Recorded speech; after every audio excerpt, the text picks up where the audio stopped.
पिताजी से बेईमानी कर रहा, भाई से बेईमानी कर रहा, छल कर रहा, कपट कर रहा, है हमारी प्रकृति है क्या? है हमारे आदर्श है शिक्षा देना, बेईमानी ना करनी, कपट ना करनी, याद कर लेना और कोरोना को करना वही निकले। हमें नरक निकोल यहाँ पर कर्म काट रही तो सबसे बड़ी प्रयास गति में हमारा जाना होता है। विशेष व्यंजों में जाते हैं तो सबसे बड़ा उदाहरण त्रियंजों को देख लेना, ये मायाचारी के कर्म का उदय है। अपन दर्पण के समान रखो, दर्पण में दिखेगा तो दर्पण आपके चेहरे की गंदगी, आपके चेहरे की धूल, आपके चेहरे का कचरा निकाल देगा। हम जो पाप करते हैं उसका प्रायश्चित करने के लिए भगवान के दर आ जाइए। और जिस प्रकार दर्पण ने वो प्रायश्चित करने जब भगवान के दर पर आएंगे तो आपकी एक कर्म भी दूर हो जाएंगे। पर किस शुद्ध भावों से कि भगवान मैंने कपट किया, मैंने छल किया, मैंने मायाचारी की, मैंने चीटिंग की, और पूर्ण भावों से अपना प्रायश्चित करो। दुखी हो जाओ भगवान, मैं इतने पापों को कर रहा हूँ, इस प्रकार के भाव आपके अंदर आएंगे तब जाकर आ जाओ धर्म का हमारे अंदर प्रादुर्भाव होगा। अच्छा ये बतलाइए कि कौन है हम सब में बोला भगवान के पास जाकर क्षमा, उत्तम क्षमा के दिन चलो छोड़ दिया, उत्तम मर्दों के दिन छोड़ दिया। हमने किसी को क्रोध ही नहीं किया, ना किसी ने हमें क्रोध किया, ना किसी से हमने मान किया। उत्तम मर्दों के दिन चलो ठीक है, हर दिन क्षमा को का कारण बन जाएगा। और जैसे ही गलती करने के बाद आपको उसका दुख हो जाए, उसका प्रायश्चित हो जाए, और प्रायश्चित करने आपका कर्म तो नहीं जाएगा, लेकिन जो फल देने की शक्ति होगी वो क्षीण हो जाएगी, वो हीन हो जाएगी। हमने हर दिन प्रतिक्रमण करने का होता है, तो हम भगवान के पास आकर आपकी बातों पर विश्वास कर पाएगा। हम भगवान की जय बोलेंगे जो हमारे अंदर विराजमान है। मेरे साथ साथ आप बोलिए श्री शंभोनाथ भगवान की, अभिनंदननाथ भगवान की, शांतिनाथ भगवान की, प्रभु भगवान की, महावीर भगवान। मैंने आपको कल बताया था प्रणम्य सागर महाराज जी द्वारा लिखित प्रणम्य सागर महाराज की। इसके बाद जितने इस नाटक में जितने मेरे मुनियों का जिक्र है वो अब मैं नाम उनको धीरे धीरे बताते रहेंगे। जितने पात्र जितने मुनि हैं उन सब मुनियों की पूरे भारतवर्ष में विद्वानों में श्रेष्ठ नंबर 1 है। इसके अलावा हमारे गुना से आए हुए हैं, मैं उनका स्वागत करता हूँ। और एक हमारे जो नगर पालिका के सदस्य हैं ये भी आए हुए हैं, मैं इनका भी स्वागत करता हूँ। अपने डॉक्टर साहब से मैं रिक्वेस्ट करूँगा दो लाइन हमारे लिए जरूर करें। मंगलाचरण के रूप में आशीर्वाद दें हमें।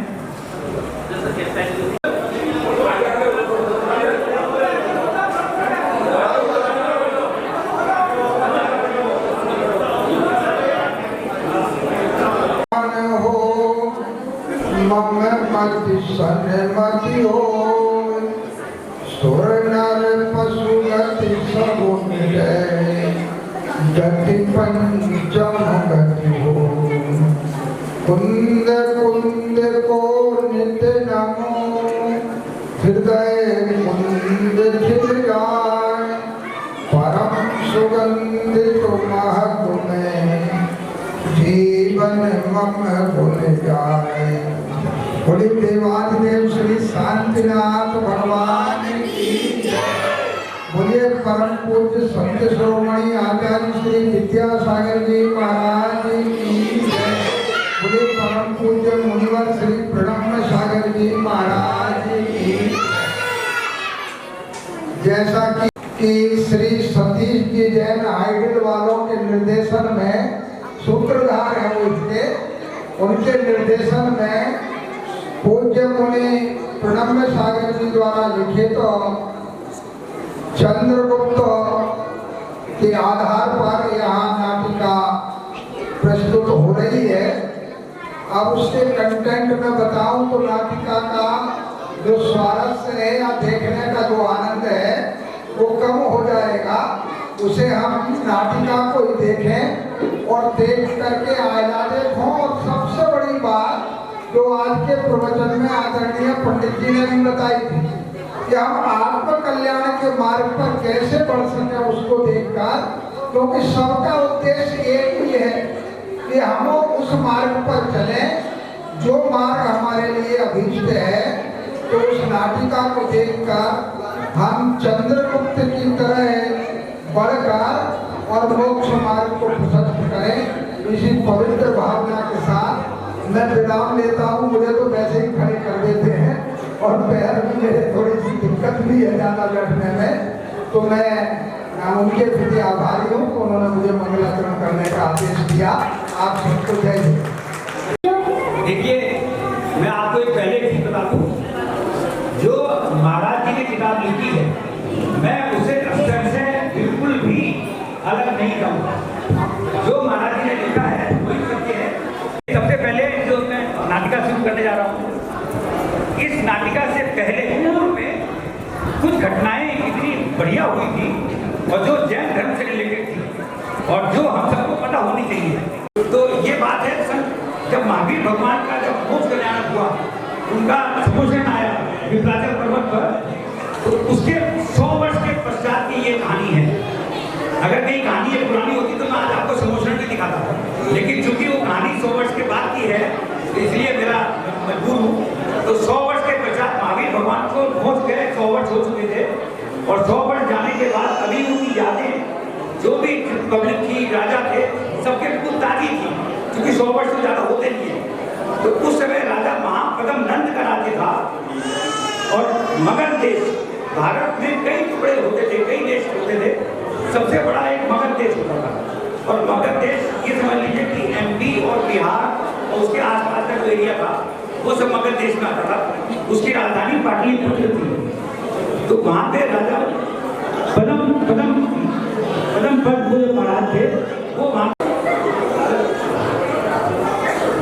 आपके सामने दो जैसे प्रस्तुत है। राजा साहब मौजूद हैं, उनके दोनों मंत्री मौजूद हैं। राजा साहब क्या कहते हैं ये आप लोग ध्यान से सुनिए।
मेरा राज्य कलिंग देश तक फैले, तो उनके मंत्री जी ने बताया कि कलिंग देश में एक्चुअली है क्या कि एक आदिनाथ जी की प्रतिमा है।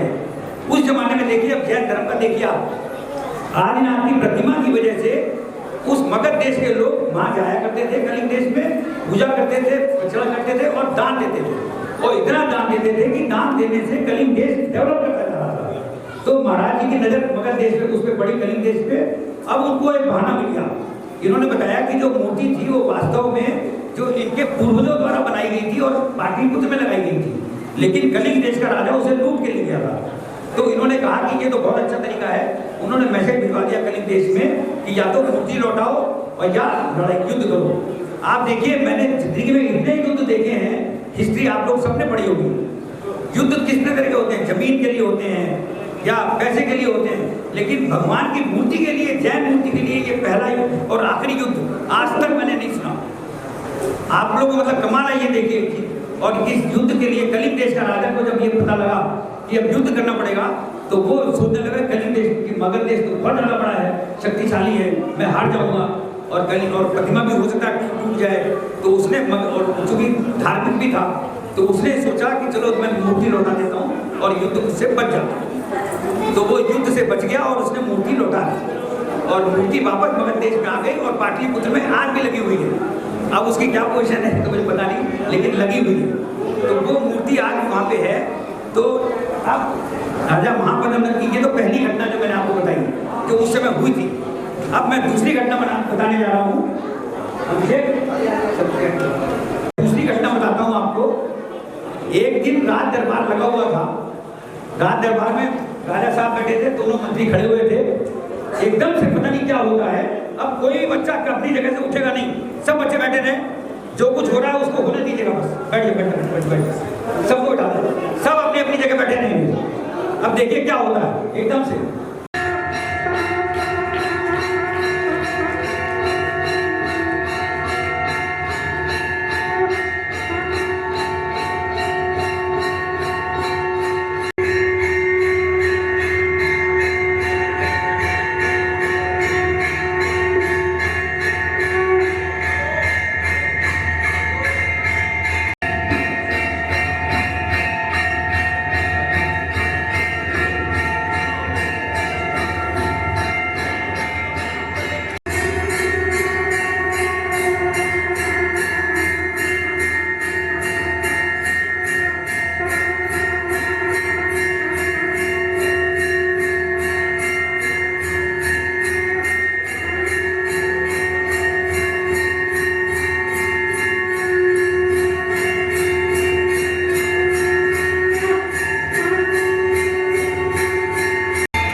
प्रेमचंद जी, प्रेमचंद जी के आवाज सुनने आ जाए। प्रेमचंद जी कहाँ है? प्रेमचंद जी सुनने वाले हैं।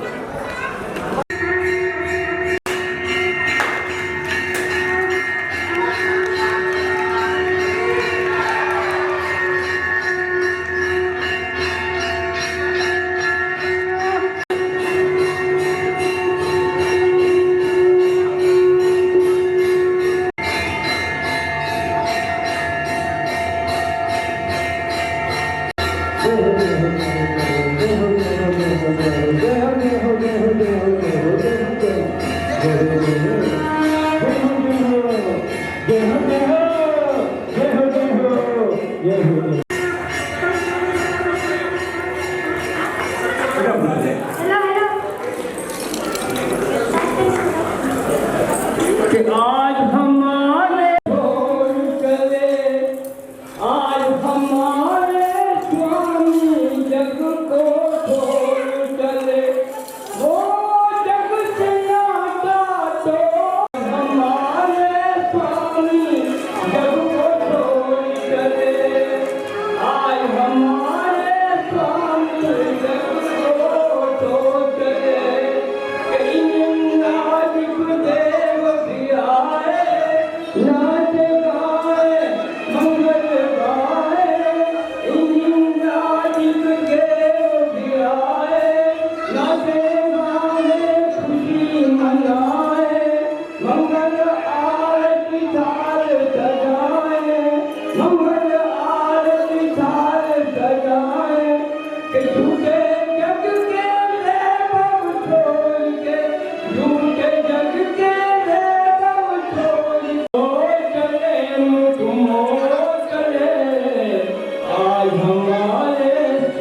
उन्होंने देखा उनकी समझ में नहीं आया, लेकिन उनके मंत्रियों ने देखा सब कुछ।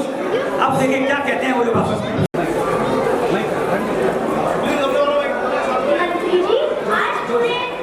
मंत्री जी, आज पूरे आकाश में ये हलचल क्यों हो रही है?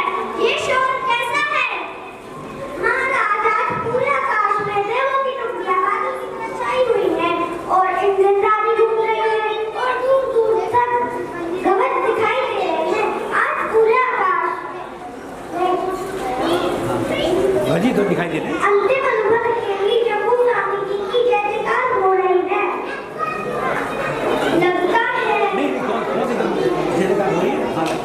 लगता है किसी विशेष महोत्सव की तैयारी में पूरा इंद्रलोक लगा हुआ है।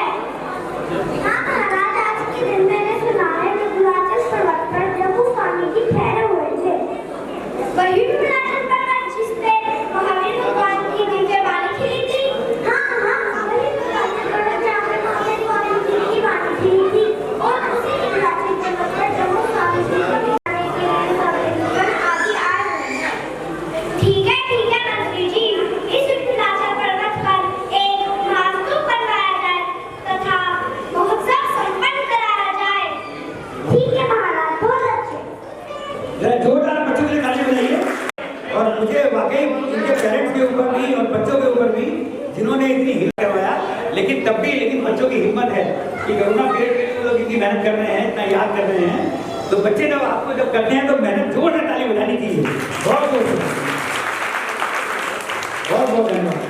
देखिए ये दो इंसिडेंट मैंने इसलिए दिखाई क्योंकि ये दोनों जैनियों से रिलेटेड थी। इसमें जो मैंने भी दिखाया ना विंध्याचल पर्वत पर, मैंने यही कहा, मैंने डॉक्टर से पूछा भी था, तो इतिहास में भी यही है विंध्याचल पर्वत पे मोक्ष हैं और वहीं उन्होंने महास्तूप बनवाया।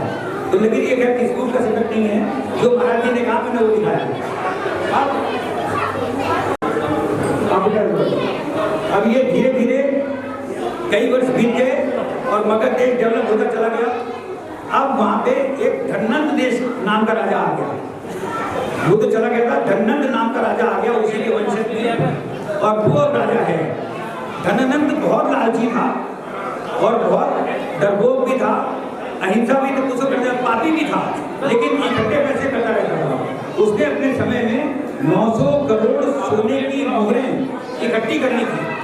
900 करोड़ स्वर्ण मुद्राएं उसने अपने भंडार में कर ली थी और वो कभी भी पैसे को खर्च नहीं करना चाहता है, इतना लालची था। लेकिन एक उसके देश के बगल में एक राजा पर्वत हुआ करते थे और वो बड़ा क्या है, राजा पर्वत जो है आए दिन उनको धमकी दिया करते थे कि मैं अटैक करूंगा, कभी छेड़खानी करता रहता था, कभी कुछ करता रहता था। तो राजा धननंद बहुत परेशान थे और मंत्री शब्द ये मंत्री एक और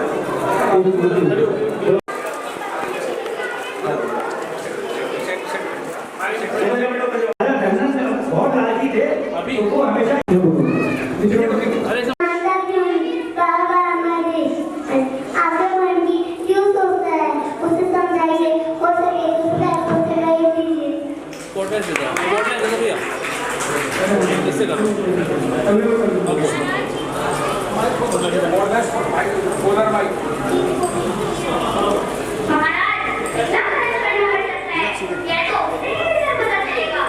लेकिन मुझे चाहिए, मैं यात्रा के लिए जा रहा हूँ।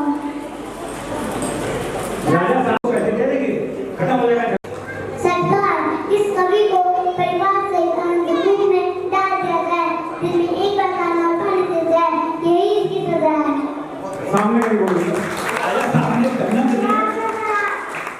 काली मंत्री को वो अंधे कुएं में डलवाने की सजा दी क्योंकि उसने 600 करोड़ सोने की मुद्राएं खर्च कर दी थी।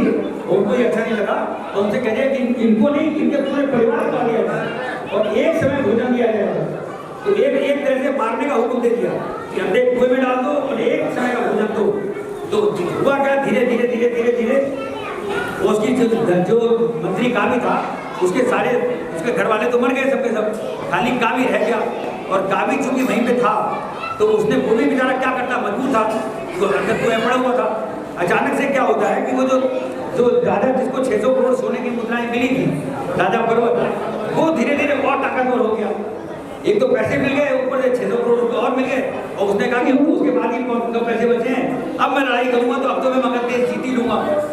अब उसकी मती इस तरह से मारी गई तो उसने कहा कि नहीं मैं तो करूंगा लड़ाई। तो वो फिर आया दोबारा धमकी देने कि अब मैं लड़ाई करूंगा और मुझे तो राज चाहिए। अब राजा धनंद बहुत परेशान हुआ, उसने कहा कि अब मैं क्या करूं, बड़ी मुश्किल से तो ऐसा हुआ था। तो उसके मंत्रियों ने उसे सलाह दी कि तुमने चूंकि काबिल को 600 करोड़ सोने की दिलवाई थी, उसी काबिल को अंधेरे कूप में से निकलवाओ अगर वो जिंदा हो, और उससे कहो कि मैंने 600 करोड़ सोने की क्यों दी थी मुद्राएं। तो उसने काबिल को बुलाया और उसको माफ किया उसकी सजा। चले तुम्हारी सजा माफ की जाती है, लेकिन तुम उस राजा को समझाओ जाती है। तो लेकिन अब वो मंत्री जो है वो भी बदले की आग में चल रहा था कि इसने तो मुझे जान से मारी दिया था। तो अब वो क्या चाल चलता है और ये राजा पर्वत से किस तरह से मिलता है वो आपको दिखाने लगे।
शांत रहो।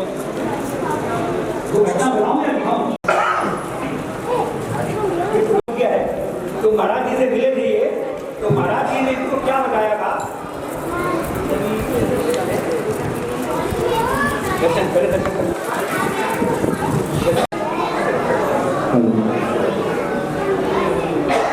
ये महाराज जी ने क्या बता दिया कि मेरा बेटा बड़े होकर राजा बनेगा? नहीं नहीं, मेरा नहीं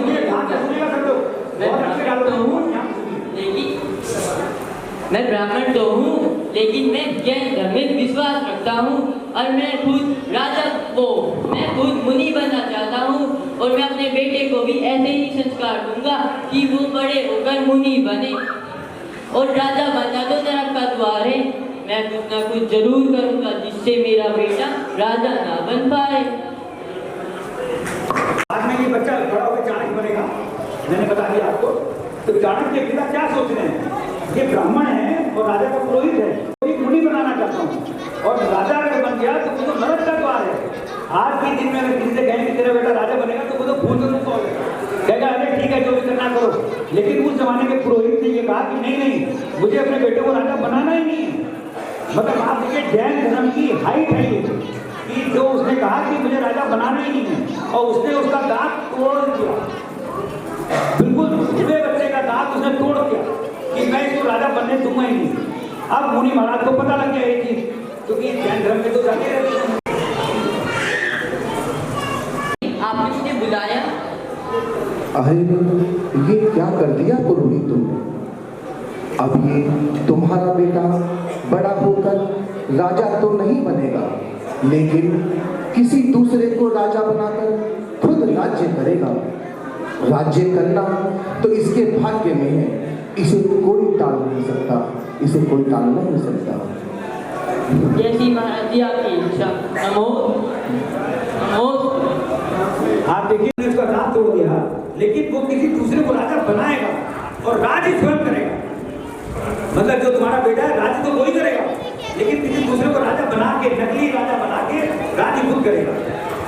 काफी उपनिषदों का, वेदों का काफी ज्ञान हासिल कर लिया था, बहुत ज्ञानी हो गया था, और वो बच्चों की क्लास लगाता था, बच्चों को पढ़ाया करता था। तो वो एक दिन अपने क्लास में जा रहा था पढ़ाने के लिए बच्चों को, तो आ रहा है बच्चों को पढ़ाने के लिए। आ जाओ।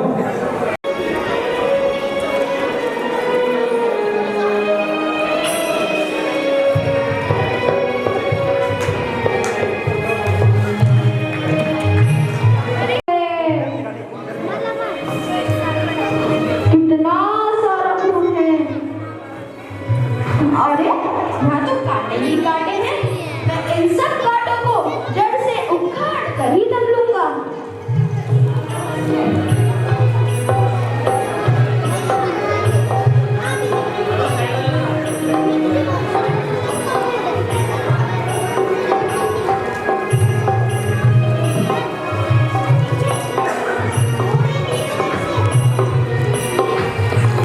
इधर मंत्री कावी, जो मंत्री कावी है, उससे मैंने आपको बताया ना कि वो सोच रहा था कि उसे घटना याद आ गई थी, तो वो चाणक्य से मिलने जा रहा है। अब उसे पता नहीं था कि कहाँ पे मिलेगा, वो चाणक्य के घर जाएगा, लेकिन रास्ते में ही उसकी मुलाकात होती है किसी से। अरे अरे ये क्या कर रहे हो भाई? देखते नहीं इसे खोद रहा हूँ। खोद रहे हो किस लिए? तुम्हें मालूम नहीं ये कांटा मेरे पैर में चुभ गया था और खून निकल रहा है। अरे खून साफ कर लो फिर खोद लेना। नहीं नहीं, मैं उस समूल बाधा को ही नष्ट कर दूंगा। उसने मुझे कष्ट दिया है, एक भी कांटा नहीं रहने दूंगा। क्या तुम क्षत्रिय पुत्र हो? तुम्हारे पिता का क्या नाम है और तुम्हारे पिता क्या करते हैं?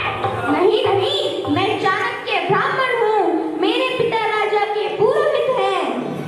ओहो, तो तुम ही हो वो। ओहो, तो तुम ही हो।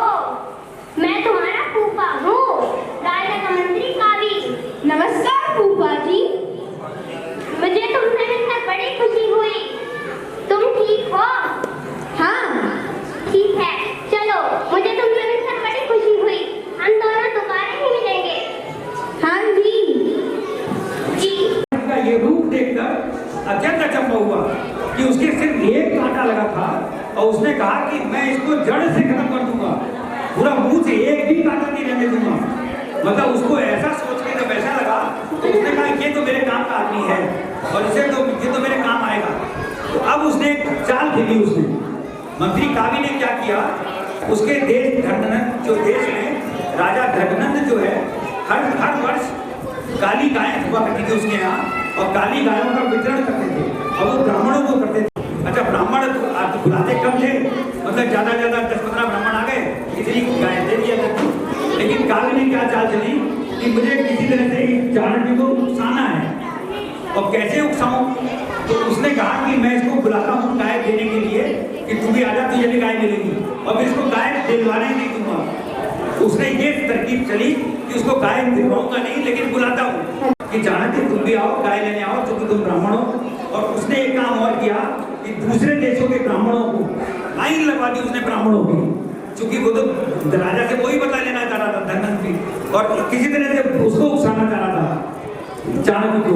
तो वो चाणक्य जब वहां पे चाणक्य गया बार कहे कि भाई जो यहाँ के लोकल ब्राह्मण हैं वो पीछे की लाइन में चले जाएं, जो बाहर के ब्राह्मण हैं वो आगे आ जाएं। तो चाणक्य पीछे चला गया। उसके बाद और आ गए ब्राह्मण, तो उन्होंने कहा कि जो यहाँ के लोकल हैं और पीछे चले जाएं, फिर और पीछे चले जाएं और पीछे चले जाएं। इतना पीछे करते करते कि उसका नंबर ही नहीं आना था। तो ब्राह्मण ने वहीं पे गाली दी राजा को और कहने लगा मैं ये करूँगा, ये कर लूँगा, वो कर लूँगा। मतलब ब्राह्मण तो उसका गुस्सा तो अजब ही होता है। तो चाणक्य ने बिल्कुल भरपूर उसकी छुट्टियाँ एकदम खटक गई और एकदम गुस्सा आ गया उसे। अब देखिए क्या होता है कि कावी तो यही चाहता ही था। अब कावी चाणक्य से मिलने जाता है।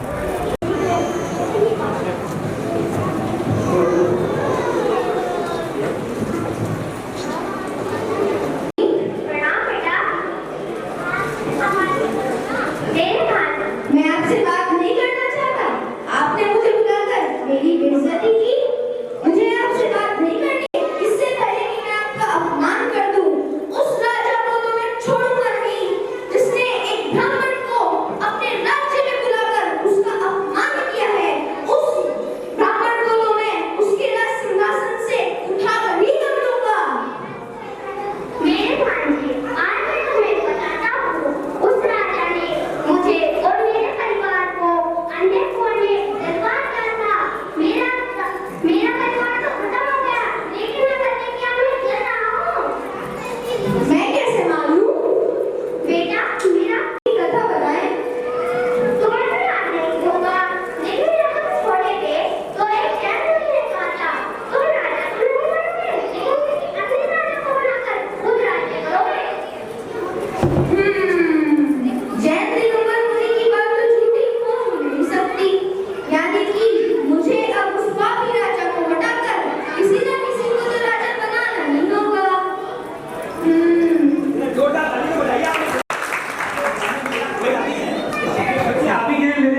रहा हूँ प्लीज। बच्चे ने देखिए इतनी मेहनत की है, इतनी ज़्यादा मेहनत की है, वो आपको लग रहा होगा बच्चों ने कितनी मेहनत की है। चलिए और उसने चाणक्य का दिमाग पलट गया और उसे लग गया कि अब ये मेरे साथी मिल भी गया, अब दोनों मिलकर कोई चाल खेल के राजा को मारेंगे। तो अब देखिए चाणक्य बाद में क्या सोचता है मंत्री काव्य के जाने के बाद। मंत्री काव्य पर भरोसा नहीं, और वैसे भी वे तो बूढ़े हो चले हैं। मुझे किसी ना किसी को तो राजा ढूंढना ही होगा जो जवान क्षत्रिय पुरुष हो, महायोद्धा हो, स्वाभिमानी हो, अहंकारी नहीं, मेरे जैसा ज्ञानी हो, हृदय में प्रेम हो। ढूंढना तो होगा, पत्नी की सलाह लेता हूँ। हो गया चाणक्य की क्या करूं, कैसे करूं, किस बच्चे को बुलाऊं, कैसे करूं, क्योंकि उसे किसी ऐसे आदमी की तलाश थी जो क्षत्रिय हो और जवान हो, स्वाभिमानी हो, हिम्मती हो। वो कहाँ से ढूंढे, और वो उपनिषद और वेदों का बहुत बड़ा ज्ञाता भी था। तो एक दिन वो जब हंस के अपनी पत्नी से कह रहा था कि मैं क्या करूं, कैसे करूं, तुम तो वेद और ये पढ़ते हो उपनिषद, मैं तुम्हें पढ़ती हूँ, तुम बहुत दिनों से परेशान हो, मैं खाली तुम्हें ही पढ़ती हूँ खाली, तो मैं तुम्हें बता दूंगी कैसे। तो इसी से है, उसका नाम है चंद्रगुप्त मौर्य। ये थे चाणक्य। तो उसने कहा एक चंद्रगुप्त मौर्य तुम्हारा शिष्य है जो अभी 7-8 साल का ही है, और उसे तुम लो, वो तुम्हारा स्वामी भक्त भी है, तुम्हारी बहुत इज्जत करता है, मेरी भी बहुत इज्जत करता है, लेकिन बहुत गरीब घर का है वो। तो उसके बारे में चाणक्य ने पता किया, तो वो किसी था तो क्षत्रिय परिवार, लेकिन उसके पिता की डेथ हो गई थी किसी लड़ाई झगड़े में सम्राट में, और उसकी माँ ने जब उसके लालन पालन नहीं किया जा सका तो वो अपने भाई के पास पाटलिपुत्र में आ गई, मामा के पास। चाणक्य मतलब अपने मामा के पास आ गए। उसे किसी शिकारी के हाथ दे दिया। शिकारी ने उसको गाय भैंस चराने के लिए रख दिया, और जब उसको ये देखा कि मैं कैसे काम करूं, तो उसने कहा कि चाणक्य मैं इसमें चंद्रगुप्त मौर्य को पैसे लूं। तो शिकारी कहने लगा मैंने तो इसे खरीदा है, मैं तुम्हें ऐसे दूंगा नहीं। तो उस जमाने में कहा तरह से लालन पालन करूंगा, और उसने शिकारी ने उसको बेच दिया।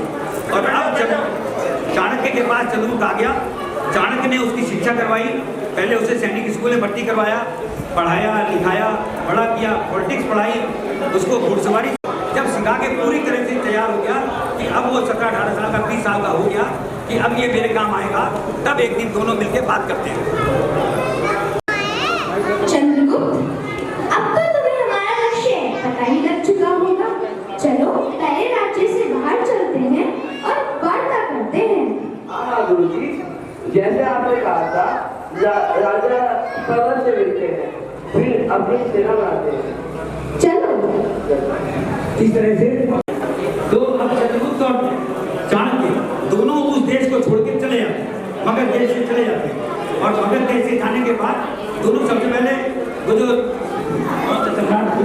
जगत बोला उससे मिले और छोटे छोटे राजाओं से मिले। उसी समय भारत में सिकंदर का आगमन लूट के डूबता जा रहा था, और अपने रिप्रेजेंटेटिव के रूप में वहाँ पे किसी न किसी को रख देता था और खुद आगे बढ़ जाता था दूसरा राज करने के लिए। तो इसी तरह से उसने एक निकोनार करके और एक फिलिप, दो उसने अपने सैनिक नियुक्त किए और 2 देशों में वो रह गए, और उसके बाद वो तीसरे देश के रूप में चला गया। इस तरह से वो देश में देश लूटता चला जा रहा था। और इधर ये दोनों भी धन को लूटना चाह रहे थे। मगध देश बहुत ज़्यादा डेवलप कर गया था। मगध देश को लूटना सिकंदर के बस की भी नहीं था, और इन लोगों के बस की भी नहीं था। कैसे करें, क्या नहीं करें।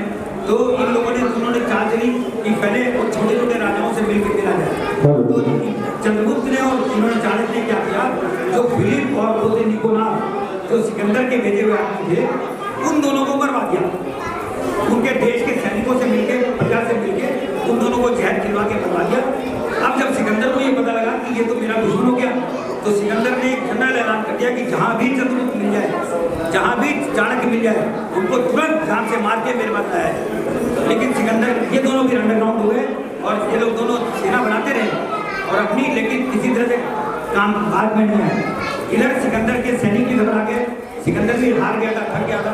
जो मैंने आपको 20-25 साल पहले दिखाया था ड्रामा, 15 साल पहले, उसको एक गुरु मिल जाते हैं, दिगंबर जैन मिल जाते हैं, और वो दिगंबर जैन के साथ देश से होकर चला जाता है यूनान, और रास्ते में उसकी मृत्यु हो जाती है। आप लोगों को याद होगा मैंने ड्रामा दिखाया था।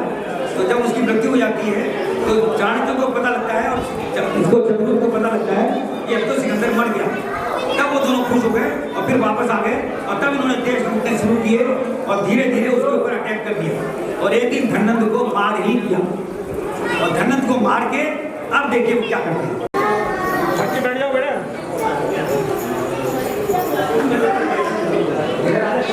उधर जाने पूरी प्रजा ध्यान से सुने। पाटलिपुत्र का सम्राट चंद्रगुप्त मौर्य ही बनेगा।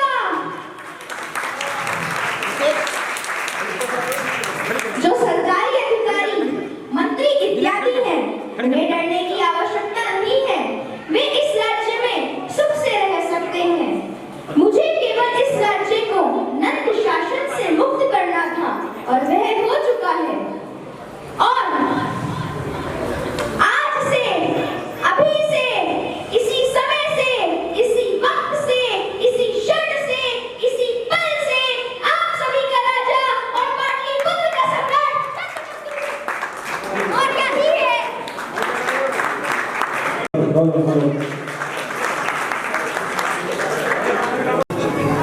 राज्याभिषेक का सम्मान लाया जाए।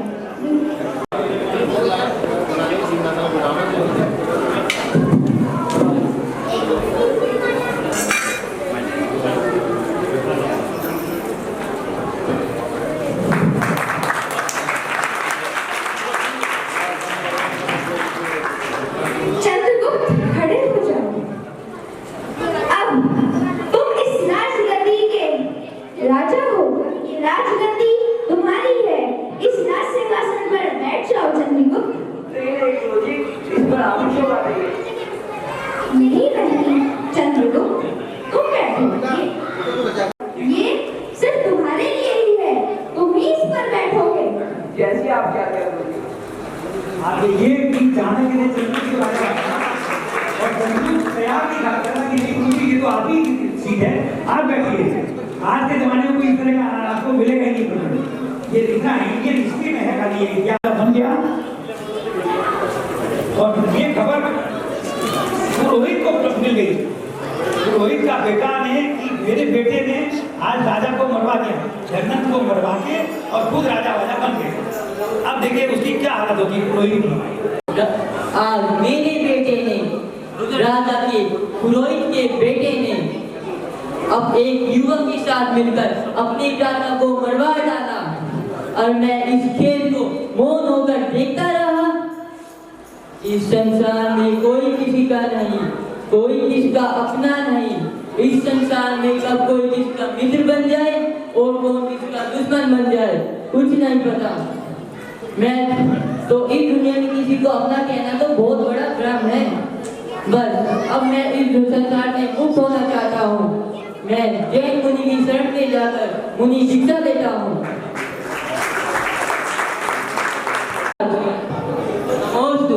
मुझे अपनी शरण में देखिए इस तरह से पुरोहित ले ली कि ये बर्दाश्त नहीं कर पाए कि मेरा बेटा जिसका नमक उन्होंने जिंदगी भर खाया, लेकिन मेरे बेटे ने उसी राजा को मरवा दिया। और इस प्रकरण में जो राजा के जो दो मंत्री थे, एक शक्टाल और एक सुगंधु, उसमें सुगंधु में जो मुनि था, जो मंत्री था, वो उसको ये देख नहीं पाया और ये देश छोड़ के चला गया। वो महाक्रौंचपुर, आप लोग अभी आएगा पढ़िए, वो महाक्रौंचपुर में चला गया और वहां जाके राजा का मंत्री बन गया। इधर अब चाणक्य और चंद्रगुप्त तो रह गए। इधर अब चाणक्य राजा बन गया था। चाणक्य ने एक सेल्यूकस एक हुआ करता था, सेल्यूकस सिकंदर का एक राजपूत था जो मगध देश में नियुक्त था। उसकी लड़की से चंद्रगुप्त का उसके आना सामना हुआ और चंद्रगुप्त को वो अच्छी लगी। चंद्रगुप्त ने उसको शादी का प्रस्ताव रखा और उसे शादी कर ली। उसका नाम था निकोनार। चंद्रगुप्त ने सेल्यूकस की लड़की निकोनार से शादी कर ली। ये पहली शादी थी उसकी। अच्छा, एक चीज इसमें और है कि जो चंद्रगुप्त को चाणक्य धीरे धीरे उसको खाने में जहर दिया करता था, जिससे कि इसको कोई जहर देके मरवा ना दे। तो चंद्रगुप्त को तो आदि हो गया था इसका जहर का। तो एक दिन क्या हुआ कि चलेगा मैं तो रोटी खाता हूँ जहर, एक टुकड़ा तुम भी खा के देखो। और उसने अपनी पत्नी को एक टुकड़ा जहर का दे दिया और उसकी पत्नी वो टुकड़ा बर्दाश्त नहीं कर पाई और उसकी हालत धीरे धीरे बिगड़ती चली गई। तो चाणक्य भी आए, शंभु आए, वहाँ के जो गुरु जो डॉक्टर थे सब आए, हकीम बैठ आए। तो उन्होंने कहा कि अब तो बहुत मुश्किल है, इसकी तो तुरंत सर लगेगी तो नहीं। लेकिन उस बच्चे को तो निकाल लिया गया किसी तरह से, लेकिन उसको नहीं निकाल पाए और उसकी डेथ हो गई। उसकी टीबी की तो डेथ हो गई, लेकिन बच्चा निकल गया। और बच्चे का नाम, बच्चे के माथे पे एक बिंदु आ गया जहर का, इसलिए राजा ने अशोक ने उसका नाम रखा बिंदुसार। तो ये चक्र जो हमारे चंद्रगुप्त थे उसका बेटा था बिंदुसार, है ना। तो अब क्या होता है, पत्नी की डेथ हो गई थी, इधर चाणक्य के पिता ने दीक्षा लेनी थी, तो दोनों बहुत दुखी थे। अब देखिए क्या होता है। सब कुछ खो दिया है। क्या हुआ बंदी जी? ये मेरे ड्रामे की कहानी है, मैं आपको बता दूं, ये मेरे को चले गए हैं, उन्होंने शमन पद अपना लिया है, वे दिगंबर मुनि बन गए हैं। तो इसमें बुराई क्या है गुरुजी? बुरा तो कुछ नहीं है, पर आज मन को बुरा लगा। इसका कारण बता सकते हैं आप? कारण कार्य उचित नहीं लगा। आपने तो ये सब सोच समझकर ही किया था। आप तो स्वयं इतने बड़े वेदों में जाता है, विद्वान है। हाँ, यह तो सही है। तो फिर आप चिंतित क्यों होते हैं? जब तब शब्द को तो कहना ही पड़ता है, विचार को तो कहना ही पड़ता है। आपने देखा है डालो इसको चंद्रगुप्त, आज तुमने मुझे खुश कर दिया। लगता है तुमने वेदों का, उपनिषदों का बड़ा गहराई से अध्ययन किया है। हाँ, तभी तो मैं आपसे विचार पद की प्रशंसा करता हूँ। हाँ, यह तो सही है चंद्रगुप्त, पर क्या एक ब्राह्मण का दिगंबर मुनि बनना उचित है? हाँ, क्यों? स्पष्ट तो करो। जैसे हमारे भाभी स्वामी है, ब्राह्मण ब्रह्म को जानने का रास्ता है, जो रास्ता विचार से हो जाता है, तो इसमें बुराई क्या है तुमकी? देखिए, आप लोग ध्यान से सुनिए।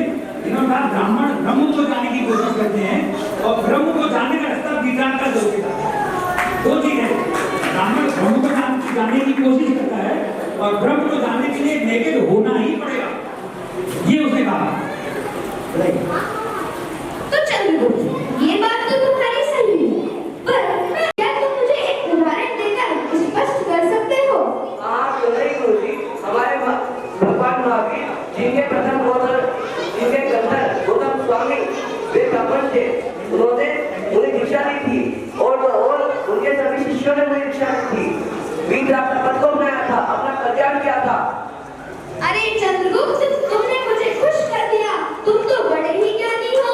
तुम भारतीय वर्ष की आर्य का, परंपरा का एक स्वस्थ नमूना बनोगे। तुम तो बड़े ही ज्ञानी हो चंद्रगुप्त, बड़े ही ज्ञानी हो। देखिए, हमें जो प्रथम गणधर थे, क्या वो ब्राह्मण नहीं थे? और वास्तव में ब्राह्मण थे और उनके जितने शिष्य थे 500 सारे ब्राह्मण थे और सबने दिगंबरत्व धारण किया और अपना कल्याण किया। एक आया, उसने एक दिन देखा कि ब्राह्मण अंधेरे में कुछ काम कर रहे हैं, दिया जला हुआ है, तो उन्होंने कहा अरे लाइट जला लो ज़्यादा सी। उन्होंने कहा ये मेरी पर्सनल लाइट है और मैं पर्सनल काम कर रहा हूँ। अगर मैं राजा का काम करूँगा, सरकार का काम करूँगा, गवर्नमेंट तो सरकार की लाइट जलाऊंगा। इतना ज़्यादा उसको एकदम हो गया चाणक्य को, और धीरे धीरे धीरे धीरे उसने सब सुन ही लिया और एक दिन वो महाराज की शरण में पहुँचा।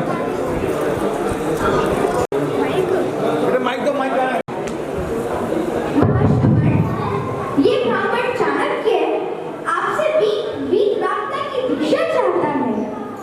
चाणक्य, इस पद पर आकर क्या करोगे? भगवान, मैं वही करूँगा जो आप कर रहे हैं। तुम्हें क्या दिख रहा है जो मैं कर रहा हूँ? आप लोग ध्यान से सुनिए, बहुत अच्छी चीज है। ये तो आप ही बताएंगे ना भगवान। चाणक्य, हम आपको यही बताना चाहते हैं कि इस पथ पर कुछ करना ही नहीं होता। जो थोड़ा बहुत इस देह के लिए किया जाता है वह भी प्रायश्चित योग्य होता है। सुनो, ध्यान से सुनो, तुम्हें अवधि को खत्म करना होगा। जी भगवान। मेघ शीत और गर्मी में कोई फर्क नहीं। जी भगवान। शत्रु या मित्र कोई नहीं। जी भगवान। किसी उपसर्ग के समय देह त्याग का संकल्प। जी भगवान। भूख प्यास का कोई महत्व नहीं। जी भगवान। भोजन मिले या ना मिले कोई भी आकुलता नहीं। जी भगवान, मुझे सब स्वीकार है। कृपया करके आप देर न करें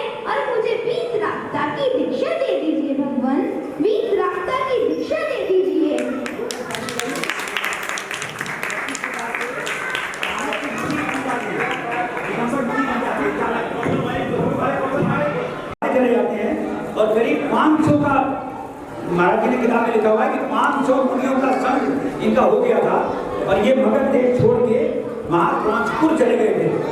अब महाप्रौंचपुर में जो मंत्री था वो शक्ताल, वो पुराने राजा मगध देश का राजा का मंत्री था और चाणक्य ने उस राजा धर्मेंद्र को मरवा दिया था। अब उसने जब देखा कि ये जो चाणक्य है अब ब्राह्मण का वेश धारण करके मुनि का वेश धारण करके आ गया है और 500 मुनियों का संग है, उसने उससे बदला लेने की ठानी। जैसे रक्षाबंधन में 700 के चारों तरफ जहाँ पे मुनि विराजमान थे, इसने चारों तरफ हार लगा दी और उत्सर्ग सहते हुए उन 500 मुनियों ने समाधि ले ली। इस तरह से हमारे मुनि महाराज जो चाणक्य बने, चाणक्य मुनि महाराज की इस तरह से उनका अंत होता है यहाँ पे।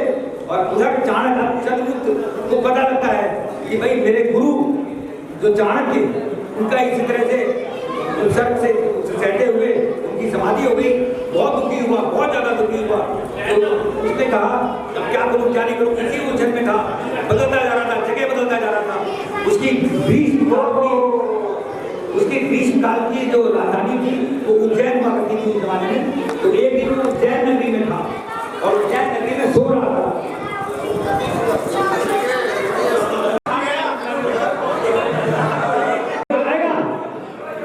उनको कितने सपने दिखाई दिए होंगे?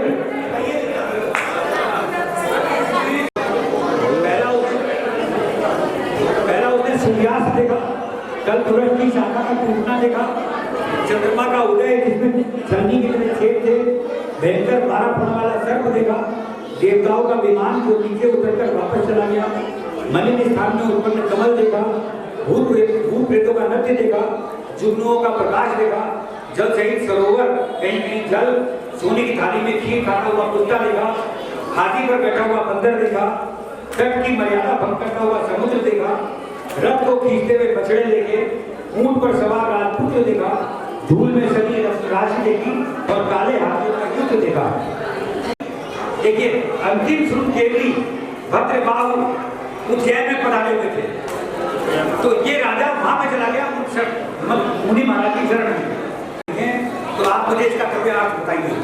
तो मुनि जी ने जो भद्रबाहु जी थे उन्होंने इसका अर्थ बताया। अब मैं आप लोगों से पहले अभी अर्थ बताता हूँ। मैं उससे पहले एक चीज पूछना चाहता हूँ, आप लोगों में से श्रवण बेलगोल कौन गया है? काफी लोग गए हैं। वो सिद्ध क्षेत्र है या अच्छे क्षेत्र है? क्या क्षेत्र है वो कौन सा क्षेत्र है? सिद्ध क्षेत्र है या तीर्थ क्षेत्र है या अच्छे क्षेत्र?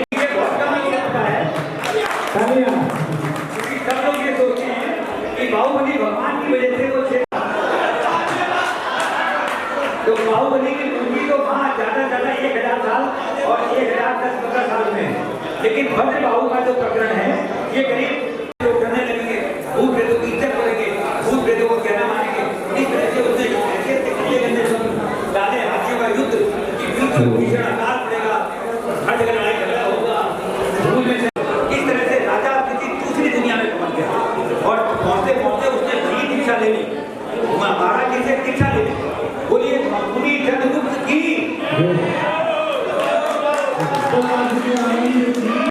आपको समझा रहे हैं, उनसे अच्छी भावना सुन रहे हैं। चलिए बोलिए।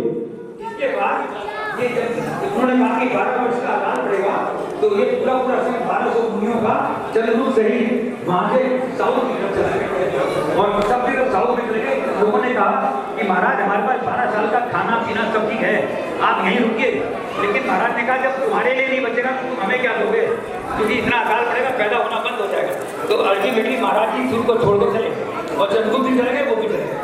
वहां धीरे धीरे श्रवण बेलगोल के आसपास मेरा आखिरी दिन आ गया। तो उन्होंने ये कहा कि अपने 1250 मुनियों को तो भेज दिया और खाली चंद्रगुप्त को अपने पास रखा, यानी कि चंद्रगुप्त तुम तो मेरी सेवा में रहो। और 1200 मुनियों को उसके सब मिले 1199 मुनि, उनको वहां से चले गए, तुम आगे चले गए। तो वो सब आगे चले गए और ये दोनों वहीं रह गए श्रवण बेलगोल के नीचे जंगलों में। फिर उसके बाद दोनों घूमते रहे, टहलते रहे, वहां उनको खाने पीने की दिक्कत आ गई, कभी खाना आग मिला कभी नहीं मिला। धीरे छोटे पर्वत की पहाड़ पे लोग चले और वहां पे देखी गुफा भी बनी हुई थी। तो सुन देवी इसी में भद्रबाहु और चंद्रगुप्त दोनों उसी गुफा में गए और वहां उनकी सेवा शुश्रूषा की और अंतिम समय तक चंद्रगुप्त की सेवा की और एक दिन उनका समाधि हो गई। तो जब समाधि की हुई देखेंगे तो श्रुत देवी भक्त भाव के चरण छोटे पर्वत पे बने हुए हैं और ये चंद्रगुप्त यही बनाए हैं।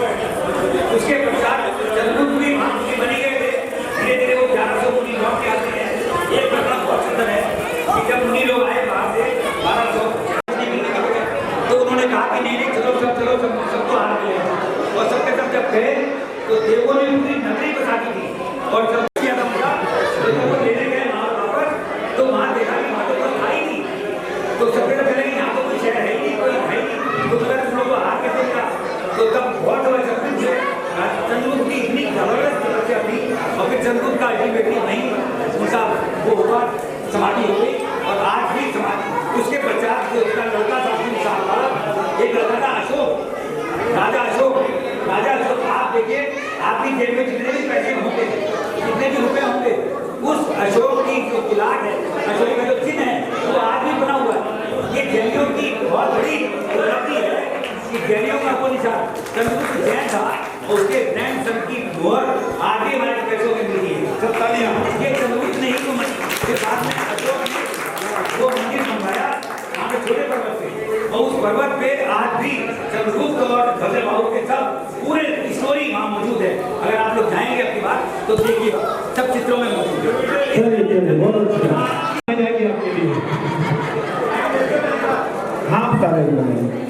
स्वामीनाथ भगवान की जय। देखिए नहीं है, इन्होंने नाटक किया है।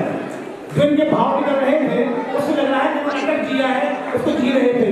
बहुत अच्छी बात है। ऐसे जर्मन कार्यकर्ता धनगढ़ में हमारे बीच में बहुत अच्छा लगता है। बैठे 2 मिनट के लिए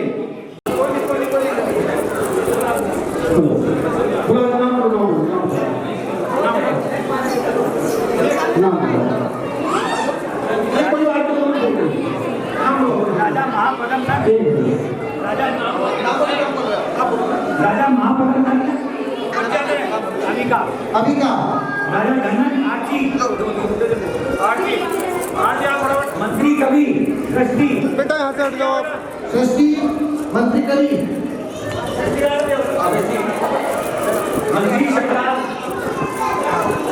मंत्री सत्ताल अनंत जी हो गया। अनंत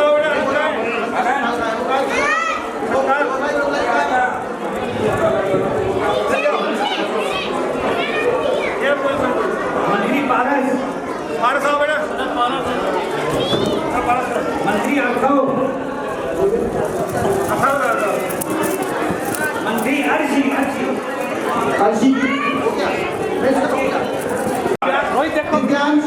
दिव्यांश आविक दिव्यांश और आविक राजा पर्वत राजा चंद्रगुप्त प्रताप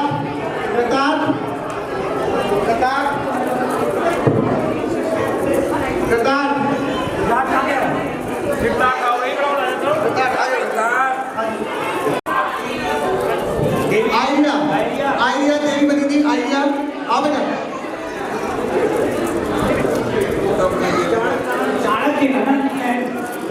चाणक्य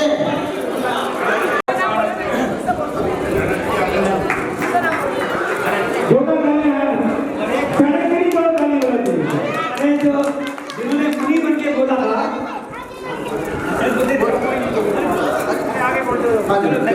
नरेंद्र जी जो हमारे आए हुए हैं जिन्होंने बहुत सारे नरेंद्र जी आओ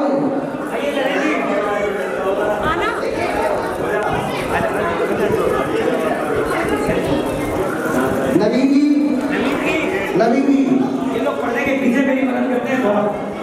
ये लोग पर्दे के आगे पर्दे के पीछे दोनों।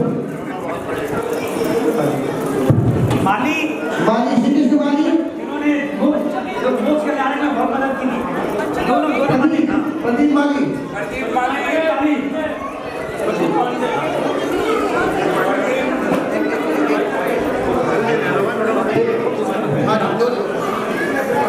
प्रेमचंद जी आ जाइए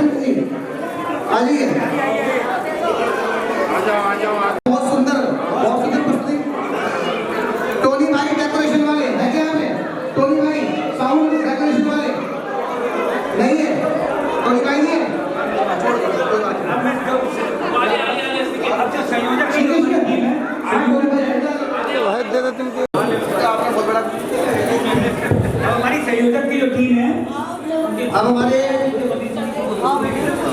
चलिए संयोजक अब हमारे ये सुनील दवाई वाले संयोजक जी, सुनील जी दवाई वाले, संयोजक जी,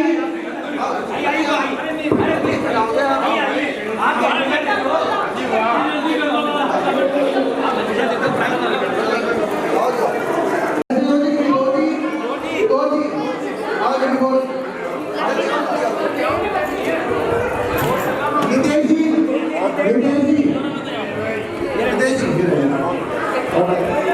और एक सहयोगी, एक हमारे मनीष जी सहयोगी मनीष जी, और एक तो आखिरी में जो सबसे ज्यादा अभिषेक है, वो डायरेक्टर ही है हमारे अभिषेक जी, हमारे बिल्कुल डायरेक्टर इन्होंने वाकई बहुत मेहनत की। हमारे भाई सचिन जी का इनके दिए नहीं अर्जुन जी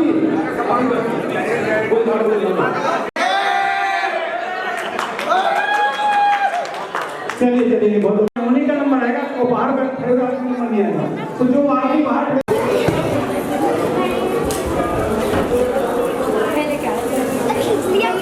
ये आया है निशुजन करने वाले प्रमोद जी करेंगे वाले आए आप आराम से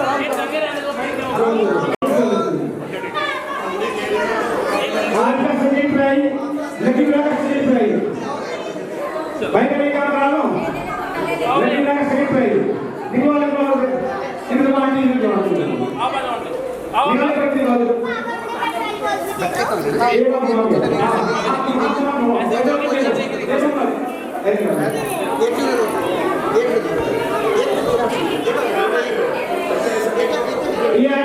अमित जैन कैसा है, डेली पुरस्कार लेके जा रहा है। चलिए सुजन जी कहाँ से पुरस्कार भाई सारी प्रतिष्ठा के नाम की तो आज का फर्स्ट प्राइज लेकर निकाले जा रहे हैं।